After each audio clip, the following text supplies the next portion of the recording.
Money supply and measures of money supply.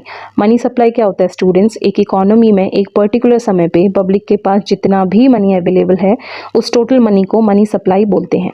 It refers to the total amount of money available to the public in an economy at a particular point of time. एक economy में जितना भी money available है public के पास एक particular समय पे, उसे बोला जाएगा मनी सप्लाई।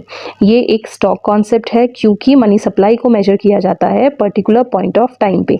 जिन चीज़ों को पीरियड ऑफ टाइम पे मेजर किया जाता है वो होते हैं फ्लो कॉन्सेप्ट की एग्जांपल। किसी फर्म का अगर हमने प्रॉफिट कैलकुलेट करना हो तो वो होगा एक फ्लो कॉन्सेप्ट, क्योंकि प्रॉफिट को कैलकुलेट किया जाता है ड्यूरिंग एन ईयर, एक साल में कैलकुलेट किया जाता है। It includes the money held by public only. Money supply में बस वो ही पैसा आता है जो पब्लिक के पास है। It does not include money held by government and banking system of a country. Government के पास जितना भी पैसा है या बैंक के पास अपना खुद का जितना भी पैसा है उनको हम मनी सप्लाई में इंक्लूड नहीं करते हैं। बैंक के पास जो पब्लिक का पैसा है उसे हम मनी सप्लाई में इंक्लूड करते हैं। अब देखो स्टूडेंट, पब्लिक को बोला जाता है कंज्यूमर ऑफ मनी क्योंकि हम मनी को कंज्यूम करते हैं, और गवर्नमेंट और बैंक्स को बोला जाता है producer of money. RBI measure करता है कि इकोनॉमी के मनी सप्लाई को, measures of money supply. M1, M2, M3, M4 ये नाम हमने दिए हैं based on their liquidity. Liquidity क्या होता है स्टूडेंट्स? किसी भी चीज़ को हम कितनी जल्दी कैश में कन्वर्ट कर रहे हैं उससे बोला जाता है लिक्विडिटी। जिस चीज़ को जितनी जल्दी हम कैश में कन्वर्ट कर पाएंगे उसकी लिक्विडिटी उतना ज़्यादा होगी। तो M1 है करेंसी विद पब्लिक, पब्लिक के पास जितना भी पैसा है, plus demand deposit with bank, bank के पास साथ जो डिमांड डिपॉजिट के फॉर्म में जमा है। डिमांड डिपॉजिट वो डिपॉजिट होते हैं स्टूडेंट जिसे हम जब चाहे बैंक से विड्रॉ कर सकते हैं। दूसरे डिपॉजिट होते हैं टाइम डिपॉजिट। टाइम डिपॉजिट वो डिपॉजिट होते हैं जिसे हम एक फिक्स्ड समय के लिए बैंक में जमा करते हैं और उस फिक्स्ड समय से पहले हम उस पैसे को नहीं निकाल सकते हैं, उसे बोला जाता है टाइम डिपॉजिट।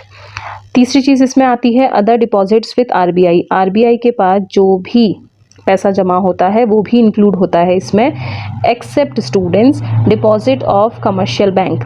हमारे कमर्शियल बैंक और हमारे स्टेट या सेंट्रल गवर्नमेंट का जितना भी पैसा आरबीआई के पास जमा है उनके अलावा जो भी अदर डिपॉजिट है आरबीआई के पास वो आता है M1 में। अब अदर डिपॉजिट्स क्या क्या होते हैं? जैसे कि किसी फॉरेन कंट्री का पैसा अगर आरबीआई के पास जमा है या किसी इंटरनेशनल ऑर्गेनाइजेशन जैसे वर्ल्ड बैंक हो गया, IMF हो गया, उनका पैसा अगर आरबीआई के पास जमा है तो वो चीज़ें आती हैं। और कमर्शियल बैंक का या गवर्नमेंट का जितना भी पैसा जमा है आरबीआई के पास वो चीज़ें नहीं आती हैं। M1 को नैरो मनी भी बोला जाता है।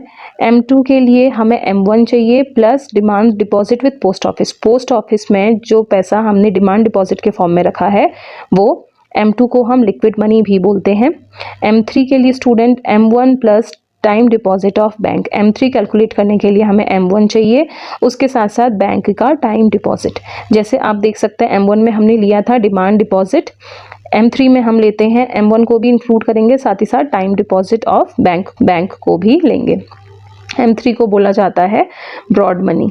M4 को कैलकुलेट करने के लिए हम M3 को लेते हैं plus all deposits with post office. Post office के सारे डिपॉजिट, भले ही वो डिमांड डिपॉजिट हो भले ही वो टाइम डिपॉजिट हो, दोनों डिपॉजिट्स को लेते हैं और इसे स्टॉक ऑफ मनी भी बोला जाता है या widest measure of money supply भी बोला जाता है।